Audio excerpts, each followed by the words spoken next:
শেখ হাসিনার শারীরিক সম্পর্কের তালিকা অধরাই থেকে গেল।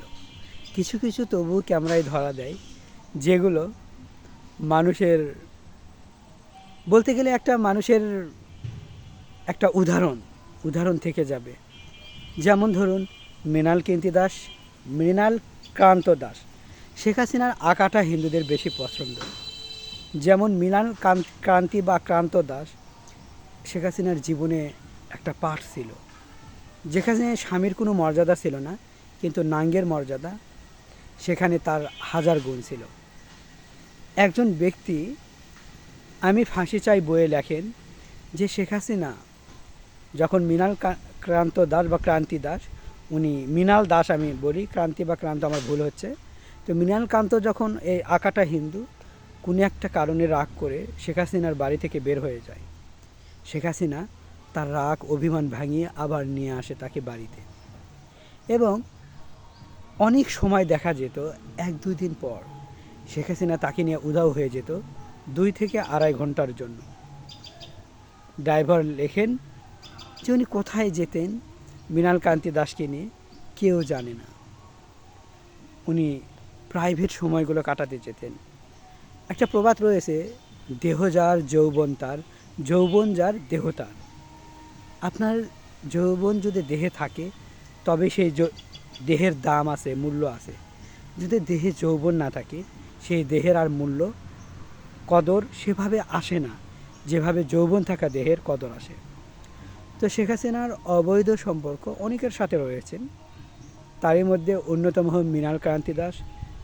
এবং সেকেন্ড টাইম শেষ পর্যায়ে যার নাম এসেছে সেটা হলো, অনেকেই মনে করেন যে ভারতের নরেন্দ্র মোদী তার লাস্ট প্রেমিক, জামাই। জামাই শব্দ বলা আসলে উচিত না। জামাই, আমরা মেয়ের স্বামীকে আমরা জামাই বলে থাকি। আসলে বর বা স্বামী এটাই ভালো। আজকাল দেখবেন জামাই জামাই একটা মানে সবাই বলে আমার জামাই আমার জামাই। এই জামাই বলস কেন? জামাই মানে কি? বোনের স্বামীকে কি বলে মানুষ?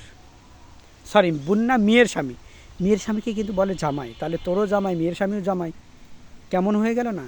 জামাই শব্দটা আসলে মেয়ের স্বামীকে বলা হয়, আর স্বামী বা হাজব্যান্ড নিজের যেটা থাকে। তো প্রথমত মৃণাল কান্তি দাস এই নিয়ে অসংখ্যবার তাদের মধ্যে যে সম্পর্কের কারণে ডাক্তার ওয়াজেদ ওনার মাঝে মধ্যে কী হতো, ঝগড়া হতো। এমনও রয়েছে যে একই ছাদের নিচে থেকেই ডাক্তার অজিতকে সহ্য করতে পারতো না শেখ হাসিনা। অনেকেই দাবি করেন জয় তার নিজের সন্তান নয়, মৃণাল কান্তি দাসের সন্তান। এটা অনেকে দাবি করেন, আমি বলছি না যে নয়, কারণ আমি যেটা প্রকাশ্যে দেখব সেটাকেই আমি মেনে নেব। আমি মনে করি জয় অজিতেরই সন্তান। যারা বলে যে জয় অজিতের সন্তান নয়, মৃণাল কান্তি দাস বা অন্য কারো, সেটা তাদের ব্যক্তিগত মতামত তারা প্রকাশ করেছেন। যেহেতু আমি মানুষকে খারাপ চোখে দেখি না, দেহ যার যৌবন তার, আমি আর কি বলতে পারি।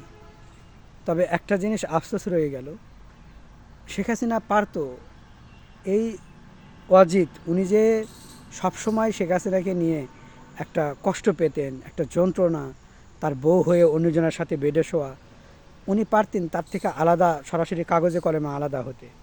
এটা করলে উনি বিয়ে করতে পারতেন, বা মৃণাল কান্তি দাসকে মুসলিম করে বিয়ে করা, বা যে কোনো একটা করতেন। কিন্তু না, উনি তা করেন না। উনি ধুরন্ধর ছিলেন। শেখ হাসিনা একদিকে যেমন ধুরন্ধর, এর নাঙের তালিকার সংখ্যা অসংখ্য। আর মৃণাল কান্তি দাস এটা এই জন্যে আসছে যেহেতু এটা দীর্ঘ ছিল, এবং এর কারণেই অজিতের সংসারের মধ্যে অনবরত অশান্তি লেগে থাকত, এবং শেখ হাসিনা তাকে কোনোভাবেই সহ্য করতো না। আপনারা অবাক হবেন, শেখ হাসিনার স্বামীর সাথে শেখ হাসিনার তেমন ছবি পাবেন না। ওর বাবার সাথে হাজার হাজার ছবি, জয়ের সাথে লক্ষ কোটি ছবি, কিন্তু স্বামীর সাথে তার কোনো ছবি নাই কেন? প্রশ্ন থেকেই গেল। তবে কি স্বামীকে একটু পছন্দ করতেন না? তাহলে বিয়ে কেন করলেন?